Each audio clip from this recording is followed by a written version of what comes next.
Sun டிவியில் ஒளிபரப்பாகிட்டு வந்த திருமதி செல்வம் சீரியலில் பூங்காவனம் என்ற கேரக்டர் மூலமாக பிரபலமானவர் தான் நடிகர் ஜெயமணி. இவர் மாரடைப்பால் உயிரிழந்தார். இந்த விஷயம் தான் பலருக்குமே அதிர்ச்சி கொடுத்துருக்கு. இன்னைக்கு அவரை பற்றி எல்லாருமே பேசுறது சிறகடி காசி சீரியலில் நடித்த கேரக்டரை பற்றி தான். ஆனால் அந்த கேரக்டருக்கு பின்னாடி அவருடைய வாழ்க்கையில் பல அவமானங்களையும் பல போராட்டங்களையும் அவர் சந்திச்சிருக்காரு. அந்த நீண்ட பயணம் குறித்து தான் இந்த வீடியோவில் பார்க்க போகிறோம்.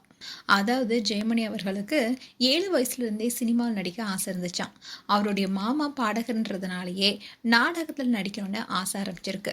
ஆனால் அந்த கனவு அவருக்கு உடனே நினைவாகலை. காலேஜ் படித்து முடிச்சதுக்கப்புறமா குடும்ப சூழ்நிலை காரணமாக கவர்மெண்ட் ஆஃபீஸில் வேலை பார்த்துருக்காராம். வாழ்க்கைக்காக வேலையை தேர்வு செஞ்சாலும் மனசில் இருந்த ஒரே விஷயம் நடிகர் ஆகணுங்கிறது தான். இதனாலேயே அவர் வேலை முடிஞ்சதுக்கப்புறமா நாடகம், அதுக்கப்புறமா நாடகத்திலிருந்து சினிமா, அதிலிருந்து சின்ன திறன்னு வாய்ப்பு கிடைச்ச எல்லா இடத்துலையுமே தன்னுடைய திறமையை நிரூபிச்சிருக்காரு.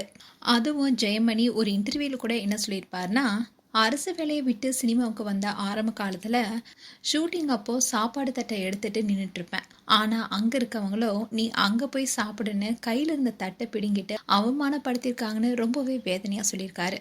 ஆனால் அந்த அவமானத்தை தாண்டி கூட அவருடைய மனம் உடையல. அதுக்கப்புறமா 280க்கும் மேற்பட்ட படங்களையும் பல சீரியல்லையும் நடிச்சிருக்காரு. அதோட 40 சீரியலை இயக்கவும் செஞ்சிருக்காரு. அதோட அவருக்கு வாய்ப்பு கிடைச்ச எல்லா இடத்துலையுமே அவருடைய திறமையை காமிக்கணும் என்ற எண்ணத்தோடய ஓடிருக்காரு. அண்ட் அவருக்கு தெரிஞ்ச ஒரே விஷயம்னா அது சினிமா தானா. அதனால தான் அதை கெட்டியாக பிடிச்சிருக்கணும்னு சொல்லியிருக்காரு. ஜெயமணி சீரியல் நடிக்கும் போது அவருக்கு திருப்புமுனையாக அமைஞ்ச சீரியல் தான் திருமதி செல்வம் சீரியல். ஆனால் அந்த வாய்ப்பு அவருக்கு எளிமையாக கிடைக்கலையா. பூங்காவனம் கேரக்டருக்கு இயக்குனர் முதல்ல தேர்வு செஞ்சதே இவர் இல்லையா, வேற ஒரு நடிகரை தான் இயக்குனர் தேர்வு செஞ்சாராம்.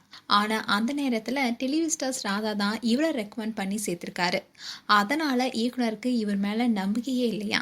அதே நேரத்தில் ஜெயமணி மேலே ரொம்பவே கோவத்தில் இருந்தாராம் டைரக்டர். அதை டைரக்டர் இவர்கிட்ட நேரடியாகவே சொல்லிட்டாராம். அதனாலேயே தன்னுடைய கேரக்டரை முடிஞ்ச அளவுக்கு முழுமையாக கொடுக்கணும்னு நினச்சிதான் பூங்காவனம் கேரக்டரில் நடித்தாராம். அந்த கேரக்டர் தான் ஜெயமணி என்ற பெயரை விட மக்கள் மனசில் பூங்காவனம் என்ற பெயரை பதிஞ்சிருக்கு. அதனாலேயே பல வருஷங்களாக ஃபேன்ஸ் எல்லாருமே இவரை பூங்காவனம்னே கூப்பிட்டுட்டு வராங்க. அதே மாதிரி மெட்டி ஒலி சீரியலும் இவருக்கு பக்கபலமாக அமைஞ்சுது. அதுவும் மெட்டி ஒலி சீரியலில் லீலாவுக்கு மாமனார் என்ற கேரக்டரில் தன்னுடைய சிறப்பான நடிப்பை கொடுத்துருப்பாரு. அது மட்டும் இல்லாமல் அவர் எந்த சீரியல் நடித்தாலும் சரி அவருடைய கதாபாத்திரத்தை ரொம்பவே அழகாக நடித்து கொடுப்பாராம். இயக்குனர் எப்படி நடிக்க சொல்லாரோ அதை உள்வாங்கி ஒரே ஷாட்ல நடித்து கொடுக்கக்கூடிய ஒரு திறமை வாய்ந்தவராக இருந்திருக்காரு. அண்ட் இவருடைய மனைவி பேர் என்னன்னா மாலதி. இவங்க டப்பிங் ஆர்டிஸ்டாக ஒர்க் பண்ணிட்டு வராங்க. அண்ட் இவருடைய மகளும் ஒரு டீச்சராக ஒர்க் பண்ணிட்டு வராங்க. அண்ட் போன வருடம் கூட அவருடைய மகளுக்கு திருமணம் பண்ணி வச்சிருந்தாரு.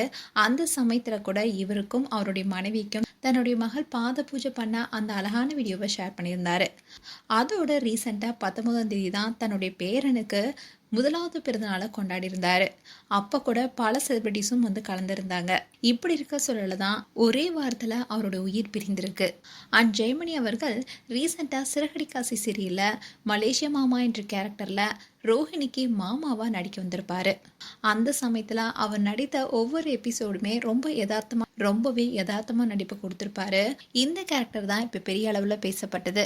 அதாவது மலேசியா மாமா என்ற கேரக்டர் நடித்ததுனாலேயே பலருமே மலேசியா மாமானே கூப்பிட ஆரம்பிச்சிட்டாங்களாம். ஏன் வெளியே குழந்தைங்க கூட மலேசியா மாமானே சொல்லி கூப்பிடுவாங்களாம். அதெல்லாம் கேட்கும் போதே எனக்கு ரொம்பவே சந்தோஷமா இருக்கான்னு ரொம்பவே மகிழ்ச்சியா பேசியிருந்தாரு ஒரு இன்டர்வியூல. அண்ட் இன்னும் சினிமா துறையில சீரியலில் நடிக்கிறவங்களுக்கு வாய்ப்பு கொடுக்கறதே ரொம்பவே கம்மியாக இருக்குது. செலக்ட் பண்ணவே ரொம்பவே யோசிக்கிறாங்க. அந்த தவறான எண்ணம் இன்னமும் இருக்குன்னு ரொம்ப வேதனையாக பேசியிருந்தாரு. நடிகர் ஜெயமணி அவர்கள் இலக்கணம் இல்லா காதல் என்ற படத்தை இயக்கியிருந்தாரு. ஆனால் அந்த படம் இவர் எதிர்பார்த்த அளவுக்கு ஓடலை. இப்படி நடிகராக மட்டும் இல்லாமல் டைரக்டராகவும் ஒர்க் பண்ணியிருக்காரு. இப்படி அவருடைய வாழ்க்கையில் பல இன்னல்களில் கடந்து தான் வந்திருக்காரு.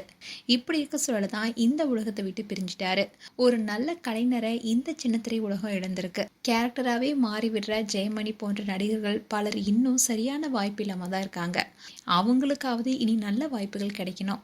மேலும் நடிகர் ஜெயமணி குறித்து உங்களுடைய கருத்துக்களை கமெண்ட் செக்ஷன் சொல்லுங்க. இது போன்ற வீடியோஸை பார்க்க நியூஸ் தமிழ் கிட்ஸ்ன்னு சப்ஸ்கிரைப் பண்ணுங்க. அண்ட் மறக்காம நோட்டிஃபிகேஷன் பட்டனை கிளிக் பண்ணுங்க.